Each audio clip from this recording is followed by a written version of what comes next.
Okay, good evening, everyone. Kalisperas.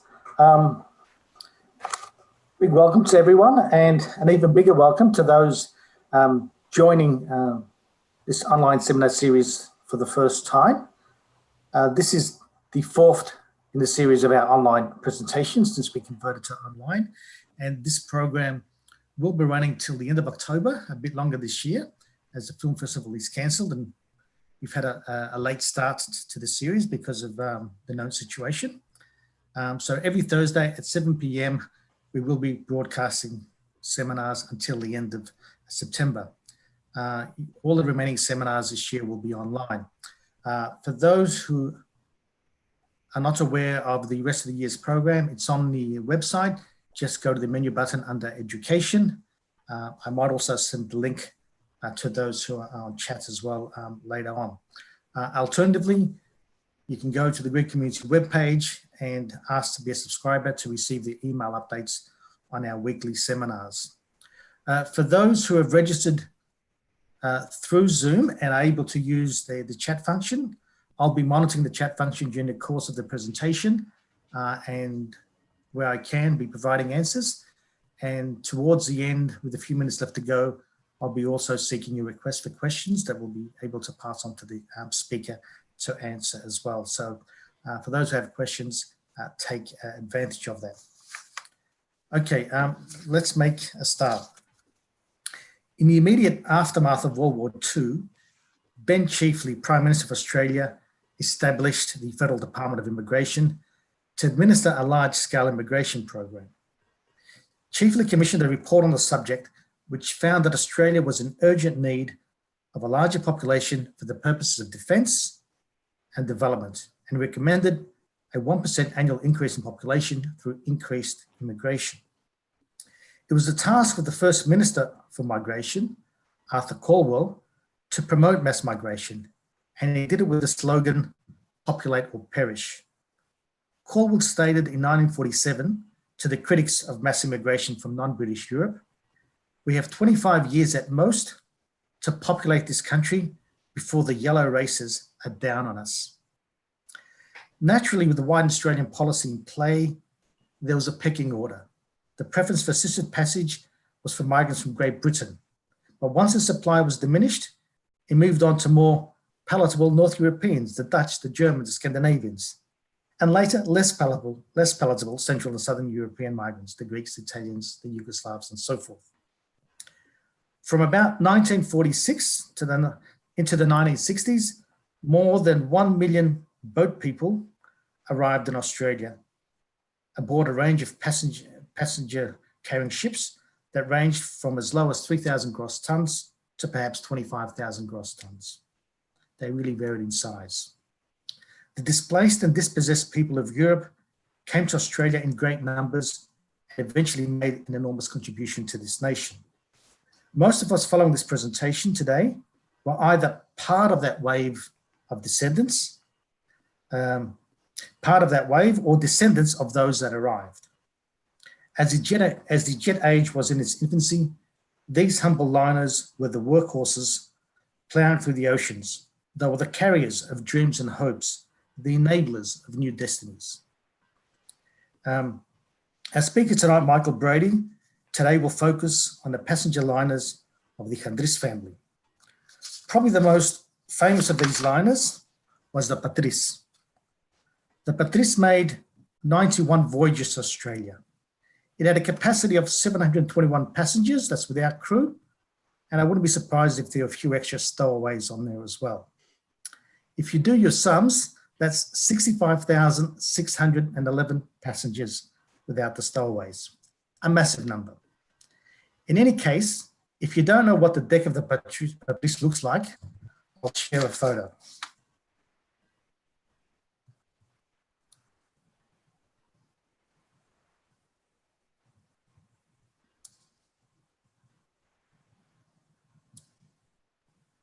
Okay. Costa, can we see the photo?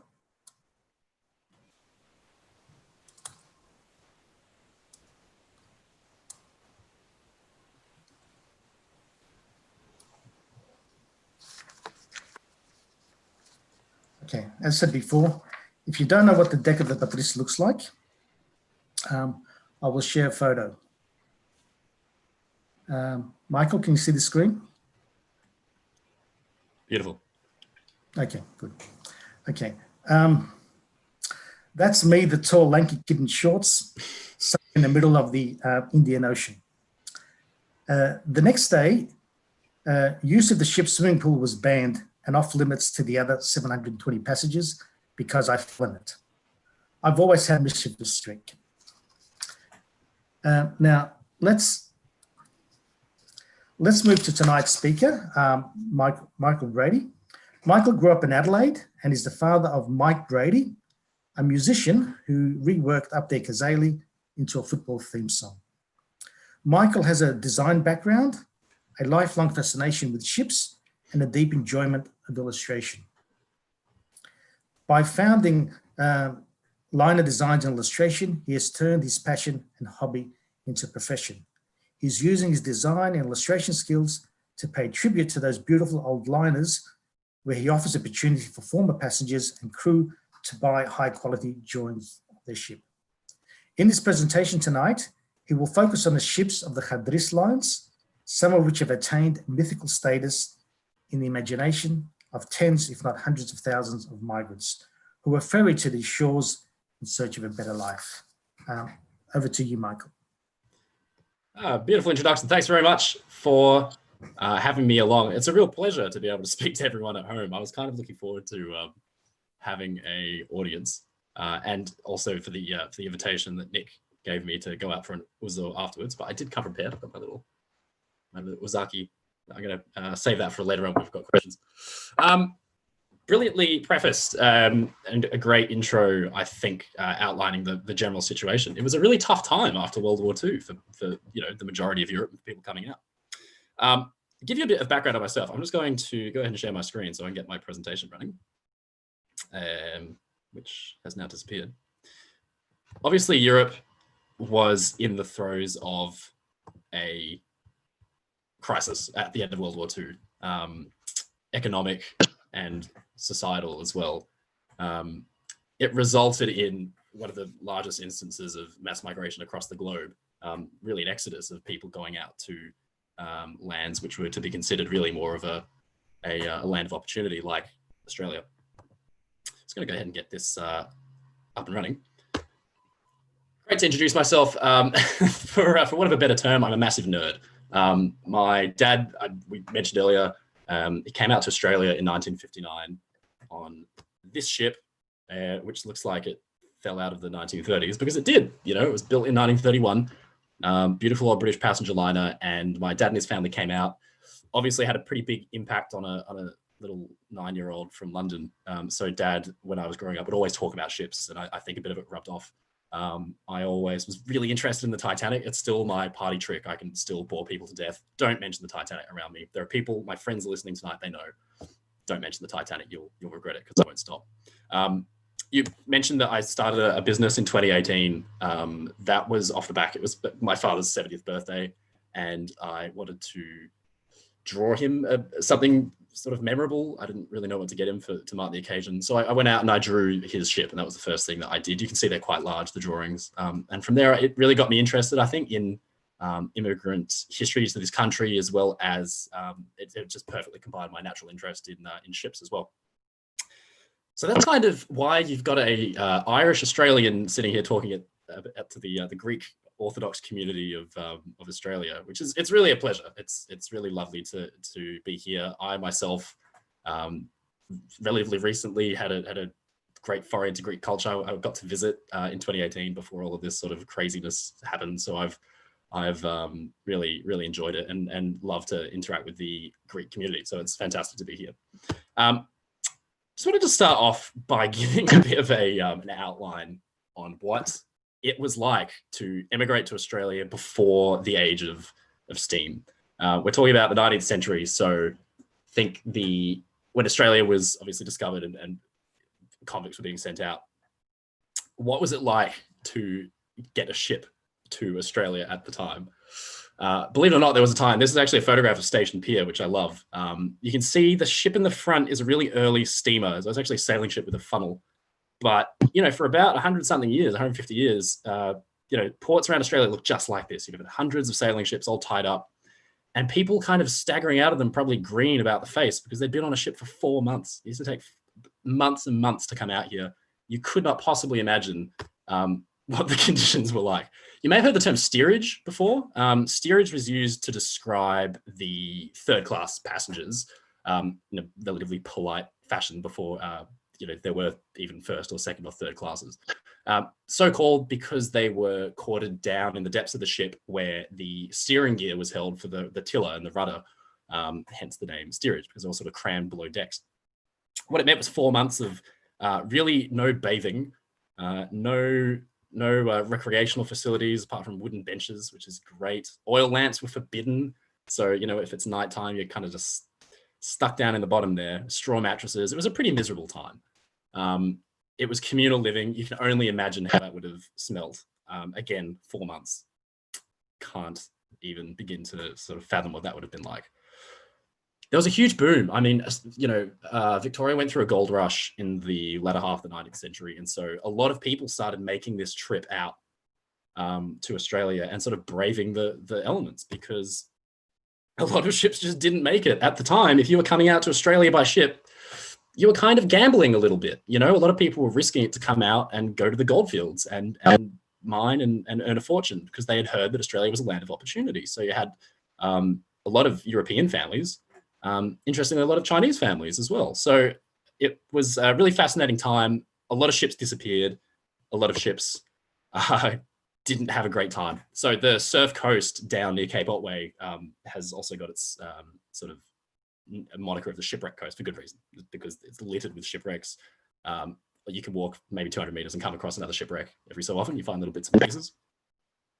So it was a really treacherous sort of voyage. And then the more that technology developed and ships became more sound and strong, by the turn of the 19th century and the 20th century, the ocean liner is born. Now, the ocean liner, I want you to think of it as a giant bus. If we take the sentimentality out of it, the ocean liner is designed to get you from point A to point B as fast as possible because it cut the voyage down. As soon as you've got rid of the sails of all these beautiful old sailing ships and replaced them with steam turbines and propellers and like awesome technology, these things can go pretty fast. So that ship there, Mauritania, this is a Cunard Line postcard showing how many train loads of coal it took to get it across the Atlantic in like 4 or 5 or 6 days. They were designed to, where you were going there. So you had to cut straight through storms, get there at full speed. So the technology improved, the time to go places was drastically reduced, and the living conditions got a lot better. So this is pretty standard for a third class berth. If we compare it with with this, only 50 years earlier, suddenly people are living in relative luxury. You've got running water. There was a ship's captain who in 1906 said, this is kind of a verbatim quote, I'm just doing it off the top of my head, but he said, modern shipbuilding has got to such a point where I cannot imagine a major disaster befalling any modern ship. Shipbuilding has gone past that. That man's name was Captain E.J. Smith of the Titanic. Obviously didn't work out well, but the quote, you can't fault him for thinking that when you consider that people were coming out on sailing ships and one in maybe, I don't know what the statistic, one in every so often would go missing, never even arriving, and people were living in relative comfort. It was obvious to see there was a sense of pride and safety for sure. The other lucrative trade route, apart from the Atlantic crossing, was to come out to Australia. So very early on, this is a postcard of a running mate to the Titanic of the White Star Line. White Star Line had ships coming out to Australia as well. So because the voyage didn't take 4 months now, it took maybe about 3 or 4 weeks. You could open up new opportunities and get people out to Australia a lot faster. I just want to introduce this fellow. This is John Chandris, or Chandris. My Greek pronunciation is pretty terrible. Please don't kill me. John Chandris was born on the Isle of Chios, just there in the Aegean. shipping magnate. So fascinated by ships from an early age, goes out and buys in 1915 his first ship, which he names after his son Dimitrios, which is an important point to remember later on. Turns it into a passenger ferry and operates voyages around the Mediterranean in the Aegean Sea. So this was really the start of a shipping empire that continues today. And that's really the story that I'm going to be telling tonight. You cannot believe that from such humble beginnings, from this relatively impoverished islander, there is created a shipping dynasty that still lasts over 100 years later. In the war, Greece was obviously occupied by the forces of Nazi Germany, and it resulted in a pretty unique situation because the countries that had been occupied had their banks and their coffers basically stripped, and everything sent back to Nazi Germany to fund the war effort. So Greece had already suffered a relatively violent period of instability and political unrest. The Nazi occupation did really irreparable damage, and obviously most of Europe looked like this. So in 6 short years, bombing campaigns and just horrible conditions had reduced even some of the world's major cities like London and Cologne and Berlin into piles of rubble. Greece suffered terribly by ways of there was definitely some fighting, but also economically they were in a pretty bad way. Just want to present this graph to you. This is the annual percentage change of the Australian population in the 20th century, right? You can look at this as a guide for when were these booms of immigrants coming to Australia. You can see that it certainly died off during World War I. Wasn't probably a great time to be coming out. In the immediate wake of World War II there, you can see after 1942, it begins to pick up and then it spikes in 1945. And that was because Australia had always been billed as this land of opportunity. It was relatively unknown. Well, I think, there were elements of the Australian life and Australian society that would just, it was kind of a little bit mysterious, but there were just great stories coming out of Australia being the lucky country. So you've kind of got this unique situation where it's the post-war world, Europe's in a mess, and there are countries like America and Australia sort of signposting the fact that, hey, we've actually done relatively well out of this. Australia hasn't been bombed, either as the US. Come out here and build a future. So Australia initiated a number of programs to get people from Europe out here. And as Nick was mentioning in the introduction to the talk, it was primarily driven by this kind of fear that Australia's population wasn't really growing enough and that we might eventually be swallowed by an Asian power. It was this kind of like misguided xenophobia that really drove this the 10-pound POM scheme to get English people out here first. And as soon as that kind of dried up, then to get more from, say, Lithuania or Italy or indeed Greece. I learned this when I was researching this talk. I didn't know this. Pomegranate, so POM, right? The term POM, I've heard for British people is derived from the word pomegranate, which was apparently like some sort of Australian rhyming slang for immigrant. We all know Jimmy Grant. Apparently, POM comes from pomegranate. I don't know. If you think that, I'd love to hear your thoughts afterwards, if that's actually true. And so the assisted passage migration scheme is put into place after World War II. The populate or perish policy, which is ominously and hilariously named. I don't know why. I mean, I was xenophobic, really, wasn't it? But it worked because, as you can see, big spike in population. The Chandris brothers, or who I'm about to introduce now, Chandris brothers. So we've got Anthony and Dimitri Chandris, sensed a business opportunity. Now, you will remember earlier I was talking about John Chandris, the shipping magnate. He died in the course of World War II, but beforehand he had moved his family to England. So these two brothers were able to get fairly good education and then follow in their father's footsteps. And sensing a business opportunity where you've got hundreds of thousands and maybe even millions of people wanting to get out to Australia, they thought, we could seize this opportunity and grow what our father started.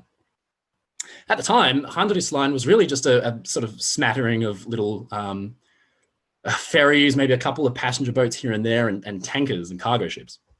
So when these two decided they would go out and operate a passenger service from Greece to Australia and back, there was a couple of ways they could have gone about it.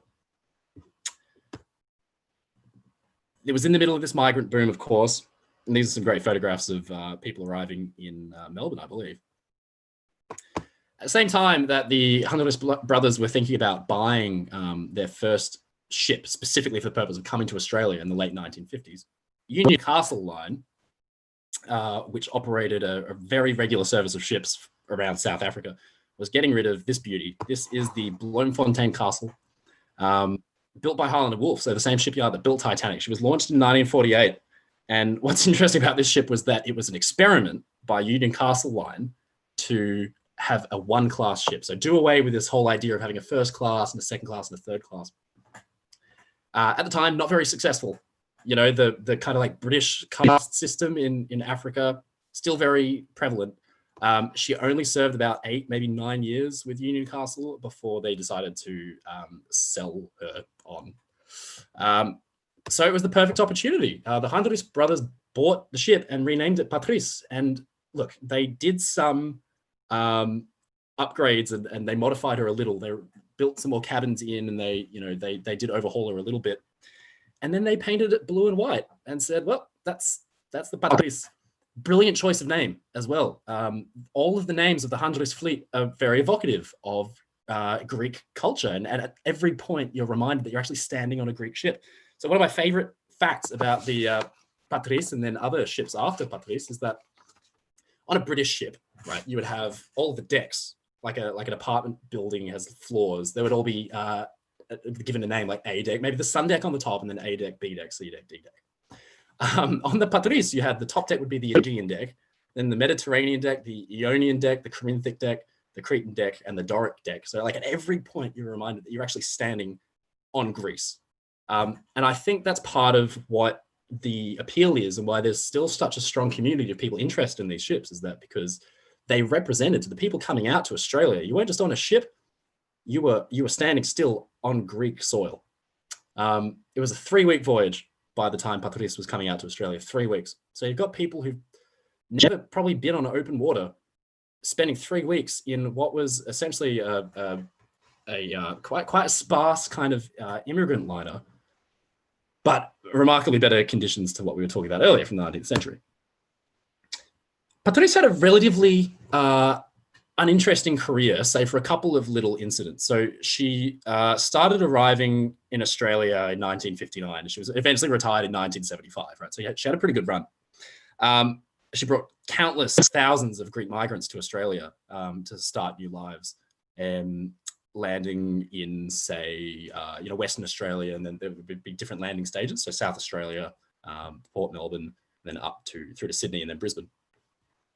What was life like on board? Well, I mean, I've actually got a few little bits and pieces, which I'm going to bring out later on, and like bar lists and things from other Chandris ships. But the standards of life are relatively good. And what the Patris did, which I think was quite interesting, I'd never heard this before. I only learnt this when I was researching for this talk.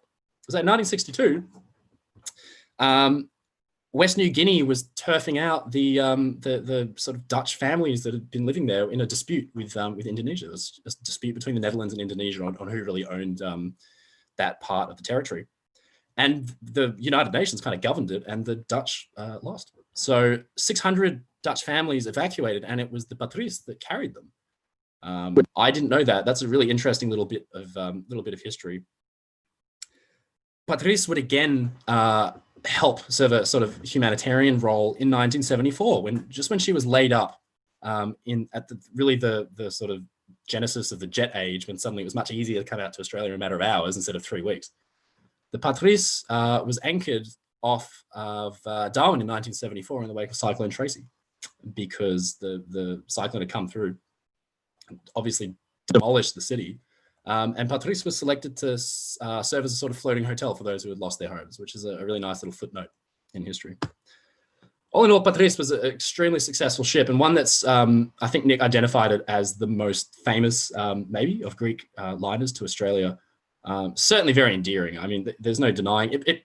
Look, being only 25, unfortunately, of course, I was never able to sail on board these ships. The photographs of Patris, she looks relatively Spartan, and obviously she was built for a specific purpose, just to bring people out, and probably not the most luxurious of liners, but to many people, this ship represents starting a new life and really coming out. And can you imagine, this photograph is so evocative, sailing under that bridge for the first time, having grown up in war-torn Europe, and you're in this beautiful sunny land.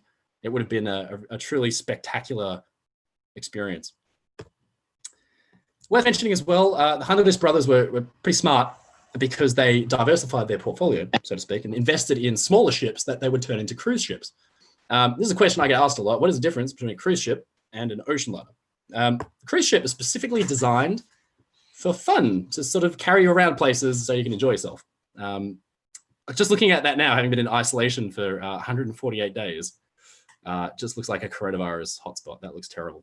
Anyway, and a cruise ship, whole purpose is to sort of just get around for fun. Earlier on, I mentioned that an ocean liner is like a bus. It's specifically designed to get you from here to here as quickly as possible. A cruise ship, it doesn't matter. It doesn't matter. If you encounter bad weather, you can go around it. So cruise ships aren't built as strongly as ocean liners, specifically because if there's bad weather, they can go around it. Ocean liners, on the other hand, if there's bad weather in front of where you're going, you have to go straight through it. Now, I'm sure, if indeed there are a lot of people listening tonight who were on liners coming out to Australia, and you went through a bad storm or bad weather, you never forget. And it doesn't matter how big these ships are, because they all roll. And I'm sure a lot of you would remember certain areas being roped off and you wouldn't have been able to go outside. If you're in an ocean liner, you're going somewhere. Nothing's going to stop you. So there are a lot of incidences of ocean liners going through terrible, terrible storm. I want to introduce you to this chap. Is, for whatever better term, maybe even a bigger nerd than I am. William F. Gibbs was a Harvard College graduate. He was a lawyer, a reluctant lawyer. He really had no interest in it. He was really interested in ships. And I just love this photograph because he looks so dorky. But the picture on the right, you can see kind of like angstily leaning against the wall. You can see there's a roll of drawings. That's because his hobby was designing ships back in the early 1900s. In fact, he lived in constant fear that his classmates would find out and make fun of him. So he tried to hide it as best he could. But I mean, he really did do a good job, because you can kind of see the drawings right there, but we'll move on. He had this idea early on that he would design ships. And so he kind of abandoned his law degree and started designing them in the early 1910s and then the 1920s, and picked up a lot of traction. He started working with his brother, and what began as a hobby and a passion turned into an actual business. So they began to actually design ships. Come the 1930s, the Matson line here was operating a fairly successful service between the United States and Hawaii, and then to Australia. Again, an ocean liner service out west from America. They commissioned the Gibbs brothers to design a series of ships, tied with beautiful names like the Malolo and the Monterey and the Lurline. Each one quite famous in their own right. Very elegant, as you can tell. And also worth mentioning the preferred choice of travel for the king, baby. That's Elvis Presley himself going out to Hawaii. You all know how much he enjoyed Hawaii, but he would always travel Matson lines to get out there. The Chandris brothers, after these ships had been in service about maybe 20, 30 years, perfect opportunity again to buy what is really probably their first really large ocean-going liner that's got a little bit of pizzazz to it, because it's such a famous ship in the United States. And in fact, when they bought this ship, it was a really unpopular move, because as it was called the Lurline at the time, the Matson liner, the Lurline was so popular, it was such a regular sight in San Francisco and going out to Hawaii, that the general public was a little bit bummed that it got sold. This is a drawing I did of Ellinis. You can see that she's beautiful lines. The Gibbs brothers did a fantastic job designing her, and then Chandris Line did a little bit of work to rebuild her and installed an outdoor pool and made her look a little bit more modern. Quite a successful career. Again, Ellinis, a beautiful, evocative Greek name again. The service to Australia was now complemented by two large liners. So the idea being you can have the Patris heading out while the Ellinis is coming back, and vice versa. So they can just keep up this regular service. The more ships you can add into this mix, the more profitable it is, of course, because you have one going backwards and forwards, and then maybe another one doing the same voyage in reserve in case one falls out, if it's got mechanical problems and what have you. Again, big uptick in in standards of living. If you can imagine, I'm sure there would at least be one person who listening tonight who came out on the Ellinis and would remember. I hope these are kind of bringing back a few memories. But if you just remember back to what life was like 100 years before this photograph was taken, you were cramped in the bottom of a wooden, basically a coffin on the water. This is a massive jump forward. I've actually got a couple of bits and pieces. I got like a little deck of playing cards from the Ellinis. I've also got, to give you an idea of what life was like on board, you probably get one of these every morning. This is a seascape magazine. It's sort of printed with all the daily news and what you could look forward to. So bingo and what have you. But also the menus, just to give you an idea of what kind of cuisine you'll be looking at while you're on board the Ellinis. They have a luncheon. We've got hors d'oeuvres, roast beef with luncheon meat, roast pork, spaghetti with parmesan and tomato sauce. There's sauté hamburger steak with lyonnaise sauce, buttered broccoli, and a vinaigrette. Monumental uptick in quality of life for passengers coming out to Australia. So it's no wonder that Chandris Line took real pride in their ships. And I think that's why they were going out. Instead of buying, like a lot of other lines were doing, old cargo ships and then maybe rebuilding them, Chandris Line was going out to the bests of these massive ocean liners and then not doing that much to them, just painting them white and blue and maybe adding a few cabins here and there. But a lot of these ships were left as they were. Going back to our friend William Francis Gibbs, he was having a lot of success designing a number of liners and ships. He had worked with United States Lines to redesign a German ship. So the Germans lost the First World War and had to give up one of their own ships to give back to the Americans, which they did so very reluctantly. And they gave them this one. William Francis Gibbs and his brother were commissioned to redesign it as an American liner and sort of refit it, because it was very German on the inside. So they ripped it all out and replaced it with American fittings. The Gibbs brothers went to the German line that operated the ship and said, hello, can we please have the plans so we can begin the work? And the Germans said yes for $1.4 million. So Gibbs and his brother said, the hell with it. And they went back and they actually built their own plans, and they went through and studied every inch of the ship from the inside out, which is an unbelievable challenge because it took literally weeks and weeks and weeks, but they got it done. So they had quite a name for themselves. So when United States Lines wanted to build what was in the late 1930s, the most modern and up-to-date space age ship they could possibly think of, they commissioned this man. And that was the SS America. Now, if the Patris is the most famous of the Chandris ships, then this one has probably the most vocal following online and probably some of the best stories coming out of it. She served as the America just before World War II. She was launched, I think, in 1939. Maybe got a couple of crossings in just at the turn of World War II. But of course, America got sucked into the war. There she is, beautiful ocean liner, as you can see, very, very modern, super space age for the time. The Gibbs brothers were, as you can see, getting more and more kind of progressive in their design. So this thing looked like a spaceship by comparison. Very quick as well, and quite a large liner. So I think somewhere around 45,000 tons. So quite a big ship. Again, on the inside, beautiful Art Deco. And for those of you who might have traveled on this ship when it became the Australis, you might recall some of these interiors as not having changed because, of course, Chandris would buy these ships and then retain a lot of the interior. So a lot of the interior of these ships, even though they served up until the 90s, were from the 30s and they were relatively untouched and extremely beautiful. But all of that got ripped out and then it got turned into a World War II era transport ship and carried tons of troops all over the place during the conflict during World War II. That's a great photograph of her coming into New York, I think it maybe 1944 or 1945. Very successful career, then was pressed back into service post-war as the America. And look, relatively well, had a very sort of quiet career. It's worth noting that just before it was pressed into service as a troop transport, there were actually 2 Nazi spies operating on board as part of the crew that no one knew about. They were eventually sort of captured by the FBI after relating tons of information about troop movements and what ships were docked in New York Harbor. And both were convicted and sentenced to prison. But there was a Nazi spy ring at one point operating on board the ship that would eventually become the Australis. The United States Lines decided to sell off the America because of this. The jet age pretty much was the death blow to the ocean liner. And apart from services, say, out to Australia where, because flight was prohibitively expensive, the immigrants of the world were still having to travel by ship.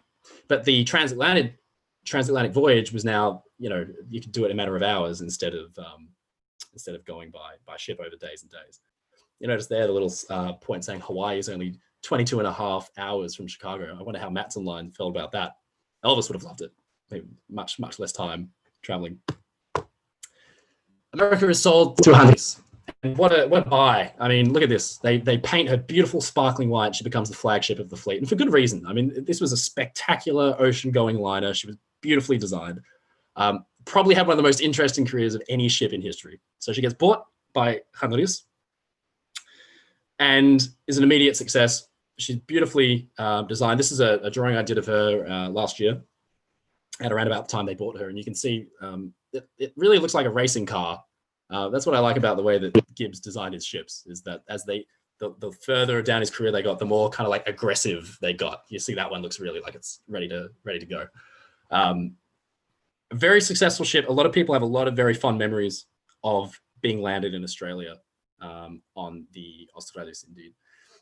And what was that experience like? I mean, I've heard so many stories. I'm sure a lot of people here, if they didn't experience it themselves, have heard stories passed down from their parents and grandparents. But to have arrived on foreign soil in a country that you had no real standing in, with maybe the vague idea that you would make your fortune, work real hard, and go back to Greece or to Europe eventually. To come to the migrant hostels in, Bernagilla and Nunawading, Fremantle, I mean, all over Australia, with these little sort of tin huts were set up, and people would live for a certain period of time before they were able to work their way out and buy the house and maybe the FJ Holden. This was the Australian dream, and it was very achievable. My granddad came out with my family in 1959, and I've only got 2 letters that he ever wrote. One of them says, Australia really is all that they say it is, and if you work hard enough, you can have a car, you can have a house. And in Britain, 1940s and 1950s Britain, that was you just could not have that standard of life. So this was really what it was all about. And this is why you've got this eclectic mix of South African and British and American ocean liners bringing thousands and thousands of people out to Australia every year during the mid 20th century because of this. So look, fascinating period of history. The Australis had an extremely successful career. I mentioned earlier, it was a very, very popular ship. There are still sort of legendary stories about the parties and the sort of the wild nightlife that was on board. Again, by the sort of late 60s and then the late 70s, she was getting a bit old and maybe a little bit tired. And you can kind of see it in this photograph. A teacher of mine, a favorite teacher, traveled on the Australis on her last voyage out to Australia. I think it was like 1977 or 78. And he always said that it had a list, so a leaning over of about like 5 degrees for the entire trip.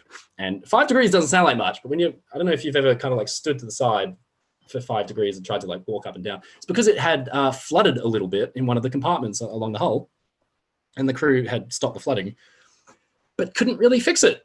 So they just said, well, we'll just go ahead with it. And Australis made the voyage with a 5 degree list for the entire time. She was a little bit tired. So in 1978, a consortium of companies bought the Australis for $6.5 million at the time.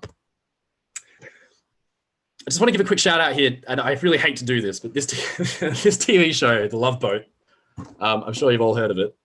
Or at least the theme song, if it hasn't been stuck in your head already, did a lot for the cruising market and shaping the cruise industry as we know it today. Because until this point in time in the 70s, really cruising was this thing that the uber rich did for fun because it was ridiculously expensive and, only so many people could afford it. But The Love Boat, which was syndicated on almost every US television station at the time, made it look like anyone could do it, and it looked like a lot of fun.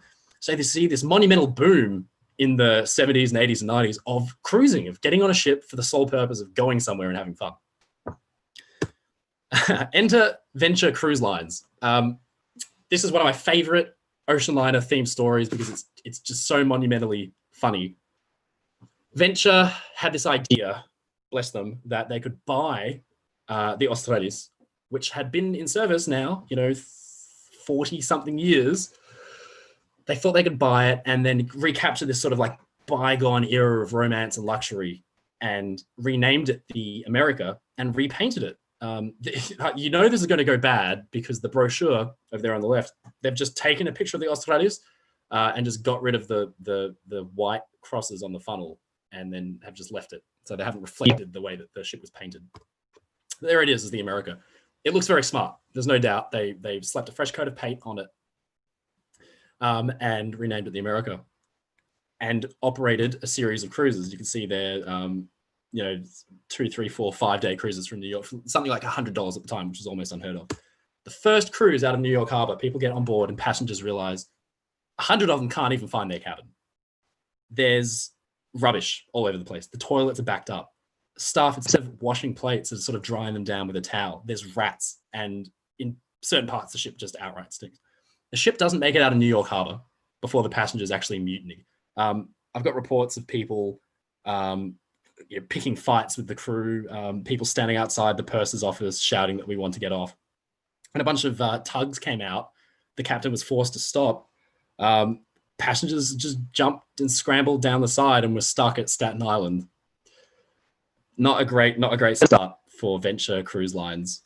They'd bought this thing for, again, $6.5 million. And the Attorney General of New York got whiff of this and fined them a ridiculous amount of money. And so Venture Cruise Lines collapsed. So what happened to the America, former Australis? Well, Venture Cruise Lines was forced to take the ship to auction. The asking price was $150,000 to begin with, and it was bid up to $1 million. The buyer was a Mr. Dimitrios Patris, who was the vice president of Chandris Lines. So Chandris buys their ship back after selling it for $6.5 million. They buy it back for $1 million. They've made $5.5 million. All at the expense of Venture Cruise Lines. Brilliant story. I love it. She re-enters service with Chandris. They give her a clean-up, and she serves a little while there. They cut the forward funnel off to try and make it a little more modern. I don't know if they fully succeeded. Bit weird. Not super successful. She does a couple of cruises around the Mediterranean, but she's certainly not anywhere near her former glory. So an interesting way for the Australis story to end. This is a interior shot of the ballroom. This was taken sometime, I think, in the 80s or 90s. 1930s decor, untouched for 50, 60 years. And that's the most interesting thing about this ship. I think it was like a time capsule. A lot of people would remember probably the eclectic mix of interior decor. Untouched. So, look, fascinating story. We'll come back to the former Australis in a minute. Just wanted to give a shout out to this ship. Former Lure line, again, Matson Lines. You'd remember Elvis's favorite cruise ship line. Another ship designed by the Gibbs brothers. And Chandris buys this one, again, intending to enter it into service on the Australian line, so bringing families out from Greece to Australia, renames it the Britanis. They pull it after a really relatively short number of voyages. I don't know if it's because they already had enough liners bringing people out to Australia. I don't really know. I'd be curious to see if anyone listening would have more of an idea. Britanis enters service as a cruise ship for Chandris Line, because bearing in mind this whole time they've been operating cruises for people while they've also been bringing people out to Australia. Beautiful ship. I mean, you can't fault it. It's a lovely looking liner. Served all the way up until the 90s. So what was that? She was launched in the 30s. She had a pretty stellar career with Chandris. And I think if we have Chandris Lines to thank for anything, it's really for keeping these Art Deco sort of masterpieces afloat for 60 years, as opposed to having them scrapped, which is inevitably what would have happened to them. So, what ended the era of ship immigration to Australia? It was really a combination of things. It was the jetliner. As more jetliners were pressed into service, the Boeing 747, of course, meant that you could get to Australia in 30 or 40 hours instead of 3 weeks, 4 weeks. it was an easy choice to make. And as prices got cheaper for airliners, suddenly these aging ships, which bearing in mind they're 50, 60 years old, they cost a lot of money. Cost a lot of money to run.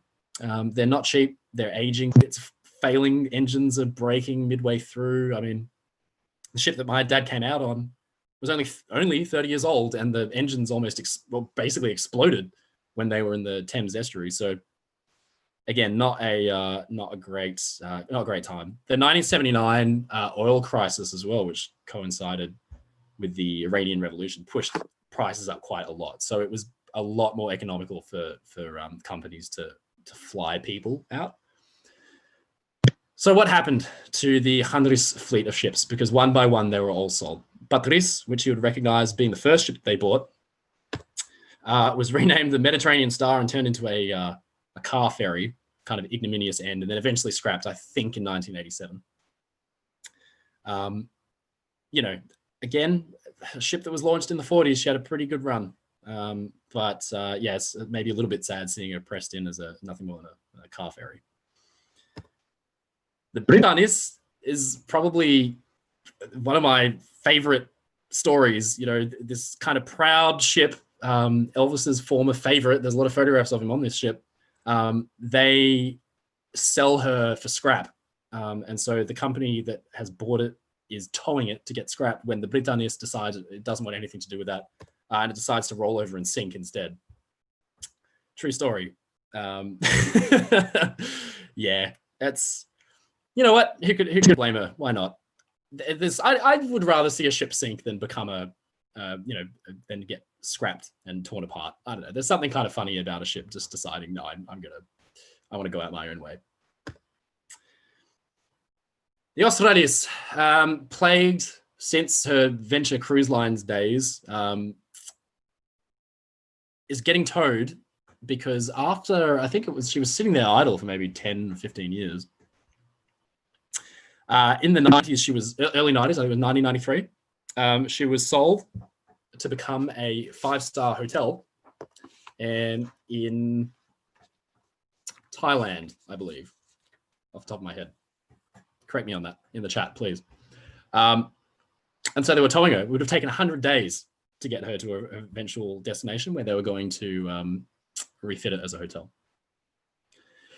But it doesn't quite make it because just like the Britanis, the Australis, the former Australis says, no, I want to go out on my own accord. In the middle of a storm, she breaks free of the ship that's towing her and gets stuck on a beach in the Canary Islands. And this is truly fascinating because in a way, this happening has kept the memory maybe of this ship alive for a whole other generation because it became a site because the ship was stuck. It was not going anywhere. And so over time, it just kind of decayed and they just left it on this beach. And so it became quite a famous site. At the time, it had been renamed the American Star. And over time, it just slowly decayed. So you can see her back was broken. And then as the waves crashed on the side of the stern of the ship, it's like eventually V split in half. People could go out and visit the ship if they wanted. They could paddle out. So there's a photograph of two urban explorers going out and seeing it. A bit of an ignominious end, but again, I mean, look at that. That's unbelievable. A lot of people became interested in the ship just from seeing the wreck. So would you rather see it sort of broken up and turned into razor blades or wrecked and then slowly going out on its own accord? I don't know. Curious to hear what you think. That's all that's left of the Australis today. Again, a brilliant career, fascinating story. I mean, she started out in 1939, and I think this photograph was taken within the last 10 years. That one indeed was maybe 15 years ago. So, was around for a very long time and had a lot of happy memories associated with that ship. Actually, just a touch point on the Britanis. This whole time, while Chandris Line was operating the migrant service out to Australia, they were investing very heavily in cruise ships. They started two brands, Chandris Fantasy Cruises and Chandris Celebrity Cruises, right? And Chandris Fantasy was meant to be, I think, the budget, lower cost operator where you go out maybe for a shorter cruise, but Chandris Celebrity Cruise was meant to be the more sort of affluent kind of luxury cruise. Well, lo and behold, if Celebrity Cruises isn't still around today, you will notice that blue funnel with the white cross on it. Chandris's flag and their emblem. You can see it on the Britanis all those years ago. Still there today. And it was even last year that this ship, the Celebrity Edge, floating apartment block that it is, was launched and still carries a nod to the old Chandris fleet, where you can see the funnel up there is still in an X shape, and you can clearly see the X down on the bottom there. You know, it's a different era now. And indeed, again, what is to become of cruise ships now? I mean, the coronavirus has decimated the industry. I don't know if there's many people who would very happily set foot again on a cruise ship just as easily they would have before the coronavirus. So we're seeing a lot of cruise ships getting scrapped.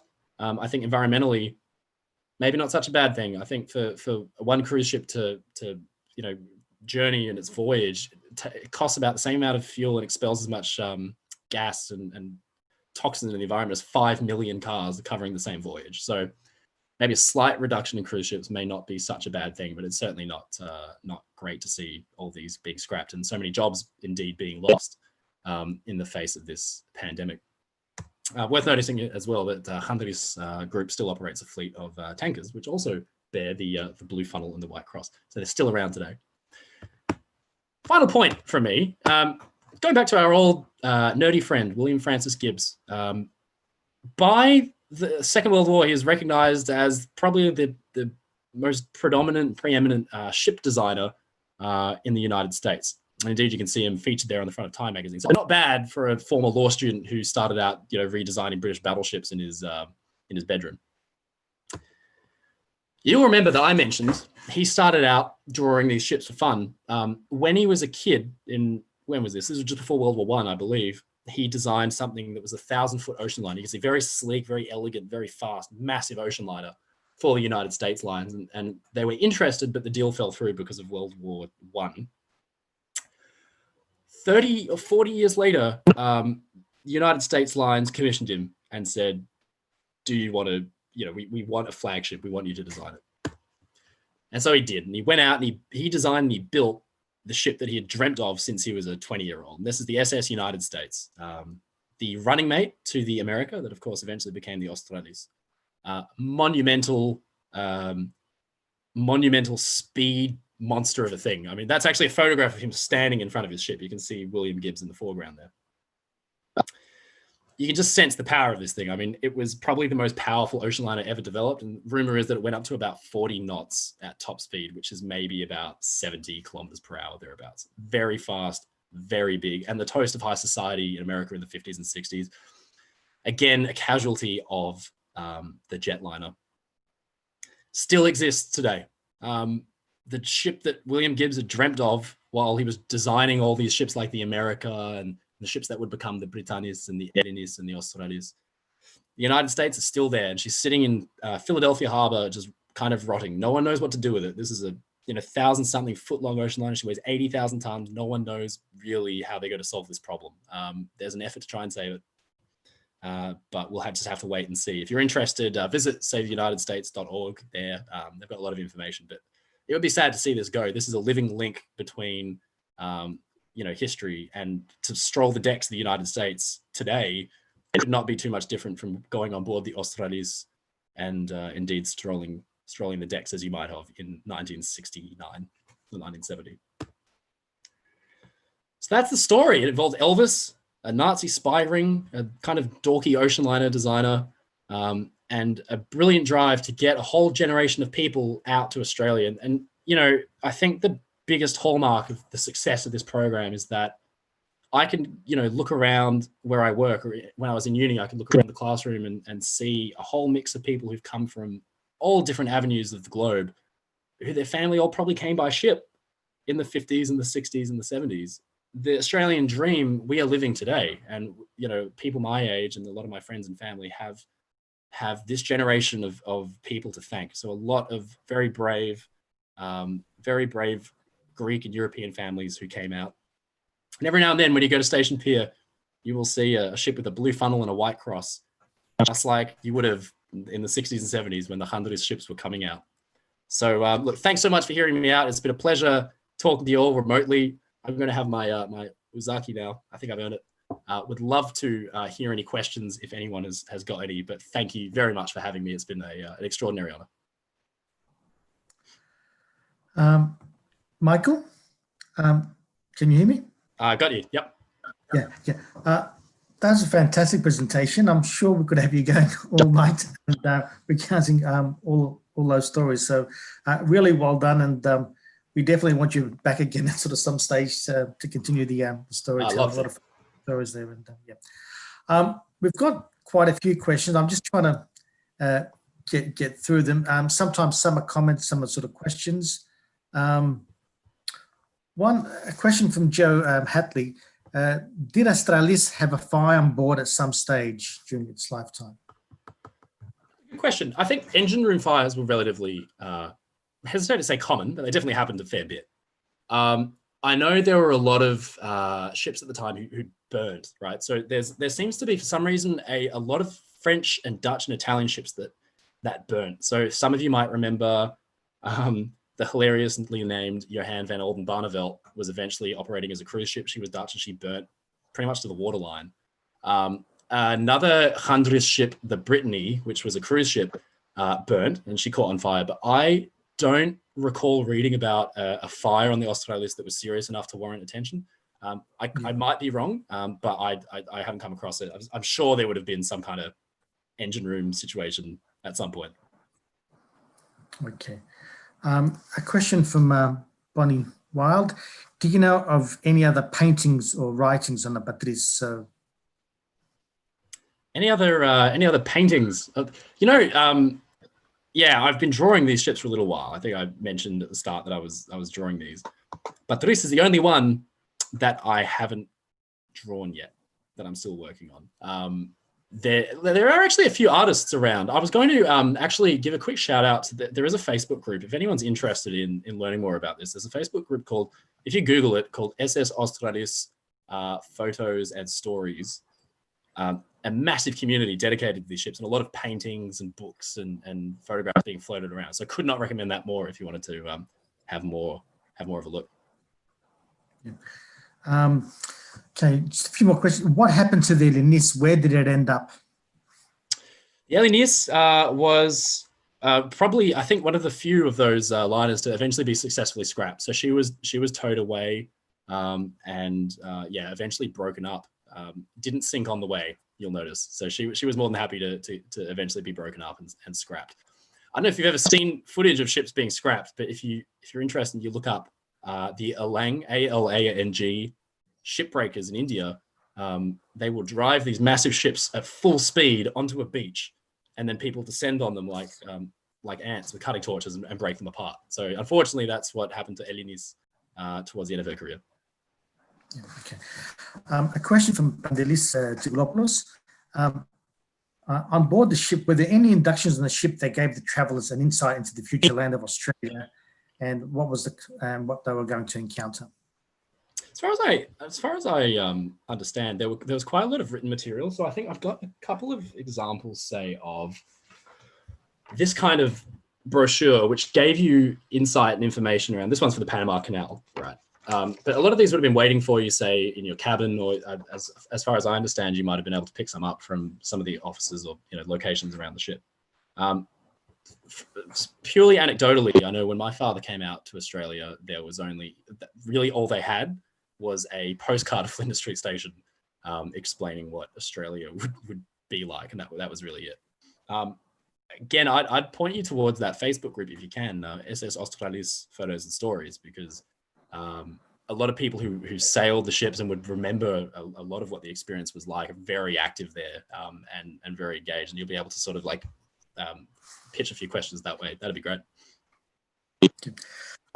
Got a question here from Costas. It was, if I recall, it was the Patris that became a troop carrier during World War II, and it was stripped of all its fittings. Where were the fittings stored, or when the Chandris Line brought it back again, did they use the same fittings, or it was totally refitted with other? Yeah, that's a really good question. I think so. Patris was built after World War II, but Australis was when she was the America, she was renamed the USS West Point and became a troop ship. The fittings would usually be stored with the builder, if indeed that was possible. But typically it was really just a warehouse located near a dry dock, ideally, that you would have all these big bits of wood paneling and furniture and everything would be stored. And then all the beds and staterooms. And you can imagine how much of a big job this would have been, stripping these massive ships down to just basically bare wall and then replacing all the beds with bunks. Indeed, when the Queen Mary was a troop ship, there were bunks in the swimming pools. They put bunks everywhere they possibly could to get as many troops into these things. So a lot of the fittings were stored in warehouses nearby to preserve them, and then they were replaced. So a lot of the fittings in Australis, as people remember it, were actually fittings from the America, probably made in about 1939. So yes, it was all replaced. Okay. There's a question, where were you able to source all these photos? Where did many of them come from? A bit of a mix. So a lot of these have been, again, that group that I was mentioning earlier, SS Australis Photos and Stories, could not recommend more. A lot of these photographs are floating around there. There's a few more that were published. There's a maritime historian called Julian Gosens, who's got a brilliant website, SS Maritime, I believe it's called, on Google, where you see a lot of these photographs and a lot of stories as well. He's well worth a look. But there's a huge collection of photographs on that Facebook group if you get the opportunity. Private home snaps, but amazing stuff. It really brings it back to life if you want to go and have a look. I'm sure it will rekindle some old memories if you were on board. Yeah.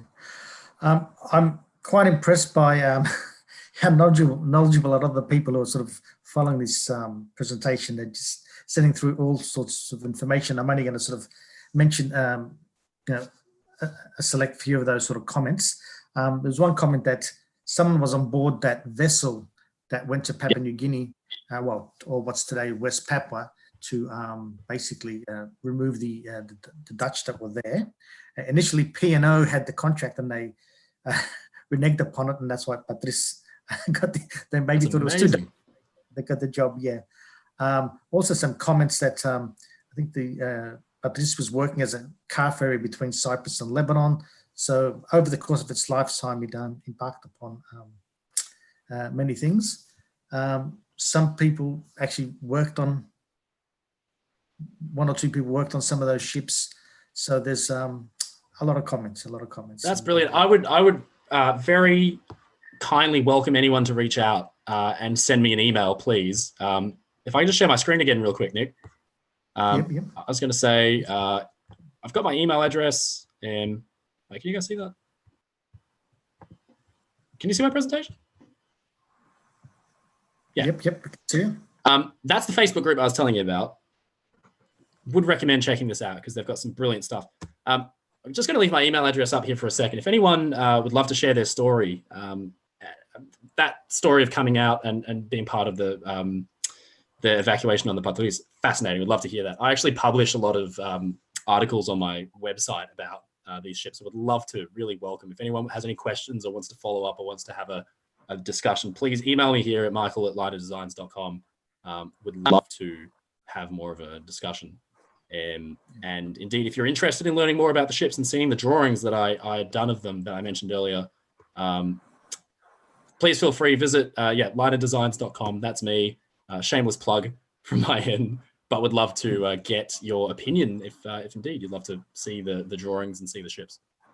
Would love to get in touch. So please, anyone, anytime, write me. That'd be fantastic. Okay. Michael, does your interest just extend the drawings or also making models as well? I can sit in front of a computer all day and draw a ship. But when it comes to building models, I've got my fingers stuck to my nose in the past, and I really can't do it. I'm really miserable. So I'm going to stick to what I do best and draw them. There's a couple of people I think have built models of the Australis, which is fantastic. I'm no good at that, unfortunately. I hate to admit it. I wish I was. Look, I think we might bring proceedings to a close. There's probably just too much ground to cover and people have too many stories to tell. Thank you very much for tonight. And we'd like to have you back at some stage in the future. And so you're doing some fantastic stuff, and quite a few people want to hear your stories as well. So yeah. Oh, it's absolute pleasure. Thank you so much for having me, and thank you everyone for listening in at home. It's been a real pleasure. Please write to me. I'd love to answer any questions or have a conversation. Okay. Thanks again. Okay. Bye. Good night.